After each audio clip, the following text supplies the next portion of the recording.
Hello, everyone. Nice to meet you all, the Panda group. Nice to welcome back again with Panda. Been working in Panda House in Jakarta back to 1992.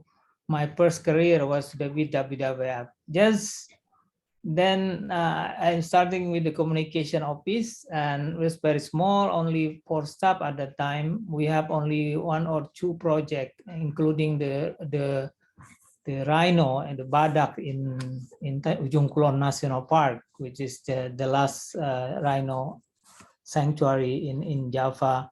And I also learned a lot from WWF.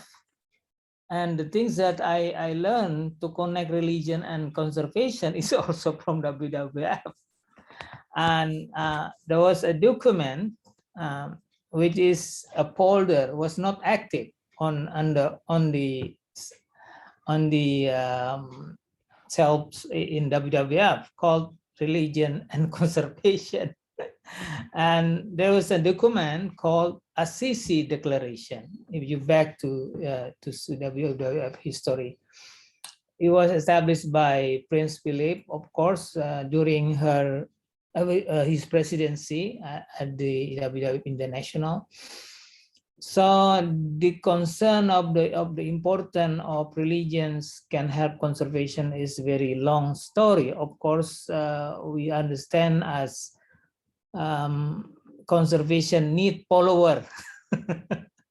And if we ask who is the first making the followers in the world, you know, not an artist, it is certainly a prophet or the wise man or the, you know, any faith that faith group follow later on.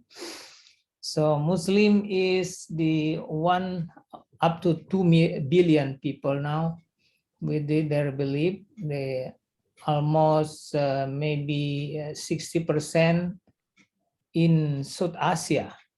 People might imagine Muslim majority in Middle East. No. We are in South Asia. Indonesia is the largest Muslim population in the world, with 200 million people. After that, India, and then Bangladesh, and of course in other ASEAN part. And what we follow, the interesting part of that study of the Muslim belief is, since 14,000 years ago, is the teachings of Islam, because Islam has their own civilization emerging, I think, after Hinduism and Buddhism civilization, and modern science coming after Islam, and Islam bridging between philosophy of Greek and emerged it with the Islamic thinking. So this is interesting that Islam have so many great scholars and bring the teaching also as well. They teach us about the how to respect the life and how to maintain the earth, of course. Allow me to share my screen. Where it is. Yes, hopefully it works.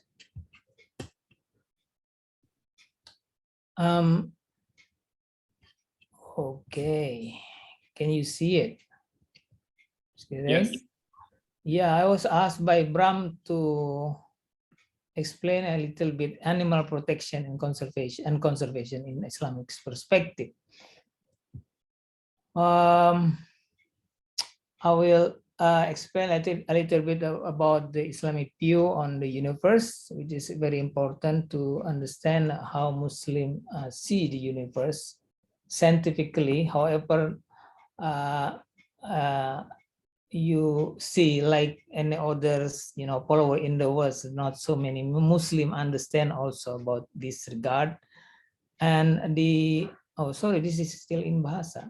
And the view of the Muslim is, of course, from the text, from the Quran. Quran is the holy text, revelation, we call, from the Gabriel, from the God. And the Hadith is tradition that being notes from the good deed from the prophets, daily life, and also what he suggested, Prophet Muhammad Sallallahu Alaihi Wasallam. And the third is from Fuqaha. Fuqaha is from Islamic scholars. And we'll explain a little bit about wildlife and Islamic community, ethic for animal, and the latest is the Islamic edict or fatwas. This is a little bit explanation of scholars' view on the cosmic, on science, about the universe. We say Muslim scientists who study cosmic or ontological Quran see that every creation is a letter and word and page of the cosmic Quran.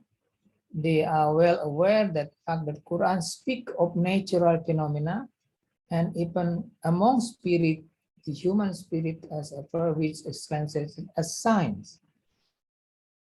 Term used in Quran, al-ayah. So the predecessor or Muslim scientists see that our nature is actually the sign of God. This is very interesting because in Islamic teaching, always if you see a tree, for example, because in the text they said everything in the nature, everything nature is signs of God. So inna fi khalqis samawati wa fil ardi wa ikhtilafil laili wan nahari ayatil liulil albab. The exchange of day and night, and wahtilafil laili wan nahari, change and night, and whatever are on earth is the signs of God. We call it in Arabic ayah, al-ayah. So tree is an ayat, water is ayat, and whatever creation is ayat, because it is coming from God. It is similar thing. You have to understand that in Islam, God is not nature. We have a mystical, metaphysical belief that God is not nature. So this is maybe the difference of Islamic theology in Islam. So out of nature. So this is also interesting. From the scholar who called Ikhwan al-shafa. Ikhwan al-shafa is a group of scholars in 6 centuries. So we know in the 20th centuries, the 6 centuries, Ikhwan al-shafa say that this whole world is one, as one city, as one animal, as one human body. So this is, we call it ecosystem right now. This part combined into a single unit-like organ or living creature, which can then continue to grow with God's grace. So this is in 6th century, far before the Renaissance. And this is Alhambra. And in the Quran, do the Quran mention about the animal? Yes. Quran has 17 animals in it, including dog. They mention elephant. They mention other, animals. We have one surah called Al-Baqarah. Al-Baqarah means cow. We have mentioned that Solomon have a dialogue with ant. And we have a surah. A surah is a chapter called elephant. It is interesting. So in the Quran, they mention 17 animal name. And interestingly, animal in Islamic tradition is a learning subject. We can learn from animal. The animal is inspiration, of course, you know, like this one in the 7th centuries, 8th centuries, Muslim design the first, what we call Al-Jazari, the design for the airplane, you know, having an imagined human being could fly in the air at the first time. So animal is learning subject in Islamic tradition, give parables to animal or to their behavior as proper. And animal is miracle in Islamic tradition.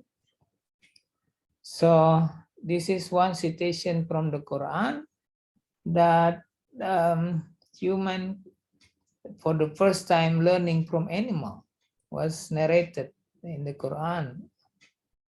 And then Allah sent a raven, this is in the Quran translation, then Allah sent a raven to dig the ground to show him how to hide the corpse of his brother.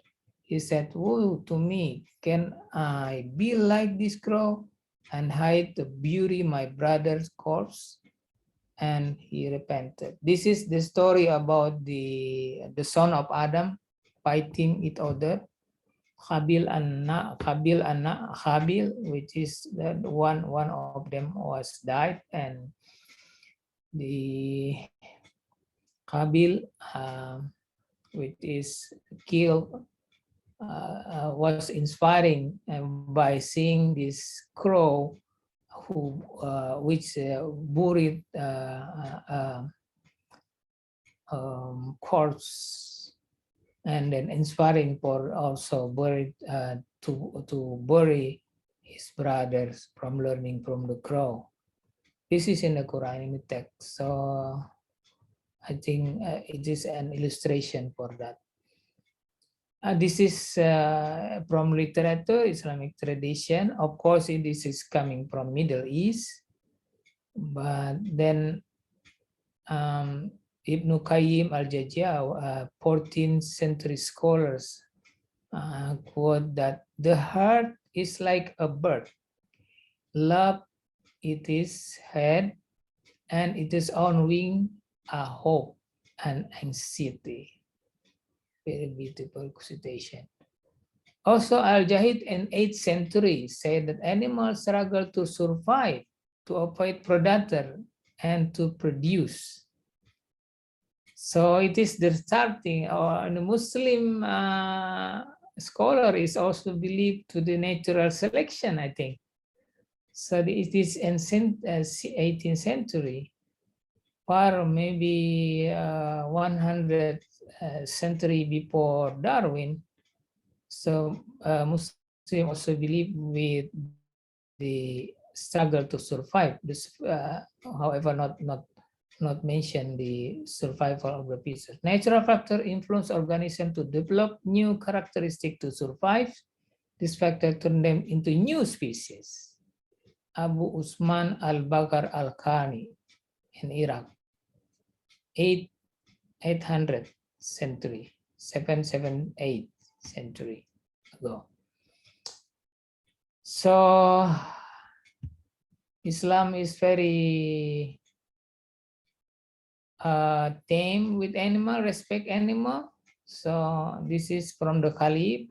He said, spread the grain on the top of the mountain so that it is not said that there is a hungry bird in the land of Muslim. Remember to always respect all creatures. Even the smallest deed can be our saving grace. So many wisdom regarding this hadith, the prophet tradition saying that we have to respect the animal. If If you want to if you want to kill, for example, an ant that bite you, you are not allowed to burn the whole of the nest. So you only blame one ant. You can blame only one ant. You are not allowed, or haram, not allowed to blame all the nests of the ant. So this is the one things that we Muslims should remember. So this tradition need to be redigging again as part, and I think to be spreaded to the Muslim world, to the Muslim community, which is, we are, part of modern school, modern, which is not disconnected sometimes. So that's why I'm interested to bring this, spread it to the cleric and make the connection between what the Quranic message say regarding this animal, which is also relevant to the existence of the works to our nature and WWF works. So this is one hadith saying, "O Messenger of Allah, is there any reward for us serving animal?" He replied, "Yes, there is a reward in serving all sentient being, anything, and snake. You work in WWF, it is a reward for you in Islamic teachings, because you are guardians of the God creation, and God creation is ayah. So this is very strong. Not many people, even a Muslim, understand this. So this is the my book. This is also in Bahasa. I was published in 2005. But far before that, in Middle East, MEPA, IUCN have published books recognizing the protections of nature in the Islamic tradition. Himayatul Bi'ah fil Islam. Yeah, Himayatul Bi'ah fil Islam means protection of environment in Islam. There's a books on that. IUCN published, I think, 1990s or something.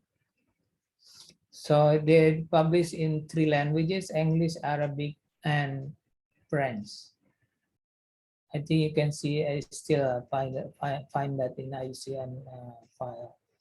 And the book also specifically I made for Indonesian content. This is now the 2nd edition, the books. And this is the Hima. The Hima is Islamic approach or Islamic tradition of protecting the nature. Hima, Hima,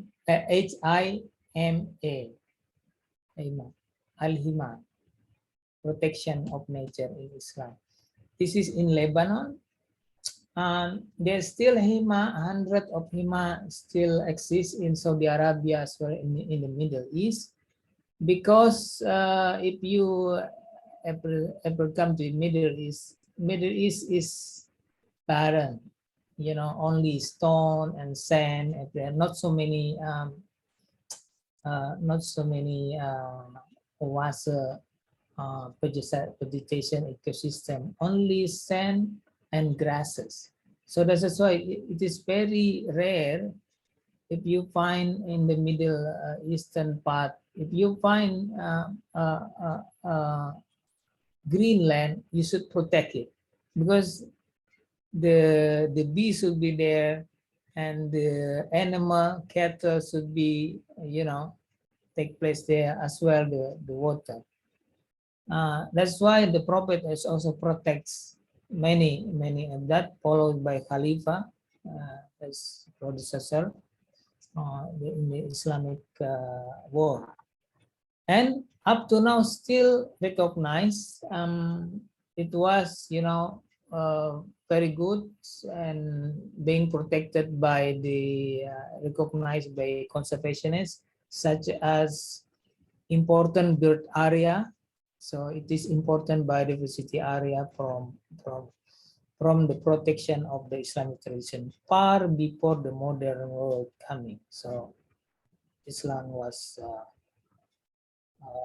contributing for the protection of the Middle Eastern and African areas. So this is one of the narrative that ethic of keeping animals according to the Fuqaha in 13th centuries. So this is one is that human must provide food for them.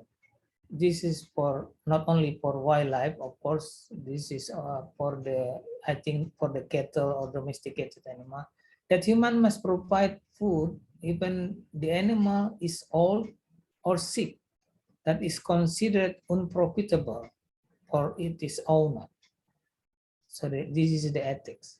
The third, that humans should not burden the animal beyond its capacity.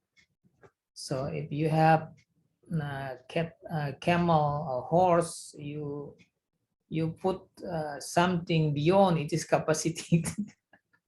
It is not ethical. That humans are prohibited from placing the animal together with anything that can injure it, whether in the same species or different species, that might break bones, gore, or bite the animal. So if they are conflicting to put the animal, don't do it. It's not ethics in Islamic perspective. That man must cut in a good manner, not skin or break his bone, so his body become cold and his life is lost. So we must slaughter in the right way in Islamic ethics. That human must provide them food. Human must provide them to animal. It is order. It is a repetition, I think. Human. Okay. I think that's it. No, one interesting thing that one of the ethics in the Islamic teaching was, I don't know, this is not in the narrative, is you must provide the fare, whether it's male or female, during the breeding season. So this is an ethic too. That's why if the bird singing, maybe they're calling for their male or female. Yeah, you should provide them. Should provide in the breeding season. Yeah, you should put that on their cage, or release them for their ride. This is the fatwa, one of the fatwa law on conservation released by Majlis Ulama Indonesia. Majlis Ulama Indonesia is a group of authoritative scholars in Indonesia, which is we call Dewan Mufti. Mufti is Islamic scholar, understand, and authoritative. There are groups. Sometimes Mufti is only single. They should be together with the government, sometimes with the Sultan, because he is also supervising on religious guidelines for the Ummah, for the community, as well for the Sultan itself. So usually the Mufti is together with Sultan. In Indonesia, because we are, have democratic country, Muslim put together the Mufti in one organization, we call it Majlis Ulama Indonesia. And the Majlis Ulama have their authority to release fatwa in supervising the life of Muslim, including anything regarding this animal, which is, we ask for the MUI. We bring together the case that first time we bring together because of the concern of the extinction of the tiger, the Sumatran tiger, which is only 400 left. So we asked them if we can get the fatwa from them, because the tiger is living also between the Islamic communities, and sometimes Islamic communities as also being disturbed by the animal. So what will be the attitude of Muslim regarding this? So we asked, and they answer, why only tigers? So, well, the other animal is also important, they said. We said, okay, why don't you, what is the reason? The Fatwa team said, what is the reason for this? So we bring the scientists, conservationists to make a presentation, the consultations regarding that. So then, and presently, they release this fatwa. One of these, a complete fatwa is also, you can see at the National Geographic that Ben shared the news regarding that. The law and animal conservation is one part of that. Every living thing has the right to carry on its life and be utilized for the benefit of human being. It is obligatory to treat endangered animal with good care or ihsan by protecting and preserving them in order to ensure their survival. So, yeah, according to MUI, the laws regarding conservation, killing, hurting, persecuting, hunting, or taking action that threaten the extinction of endangered animal is unlawful or haram. Unless there are Sharia reason, such as protecting and saving human life. You have to choose. There's also debating regarding this law. Which one is must be, if there are two parts, human or tigers? They said humans still, for the sake of the respect for the human being. So, and then another part, they said that it is illegal or haram to hunt or trade endangered animals. This is very interesting. Yeah, far before of that, the scholars have so many thinking regarding Islamic Sharia, and before the positive law was coming, this book is one of the great book, I think, which is being followed by Muslim in 100 years. This book was published 17th centuries, and one of the scholars, he died in Kalimantan. 300 years, maybe it's still spread the belief, and this is book of jurisprudence in Islam, or Islamic fiqh. We call it Sabil al-Muhtadin. This is written in Malay, but in Arabic script. During the before colonial era, there was no Latin. They've been written in Arabic, but that is why Malaysia, Indonesia, they are familiar with Arabic text. Also accepted very widely Malay, up to the Patani.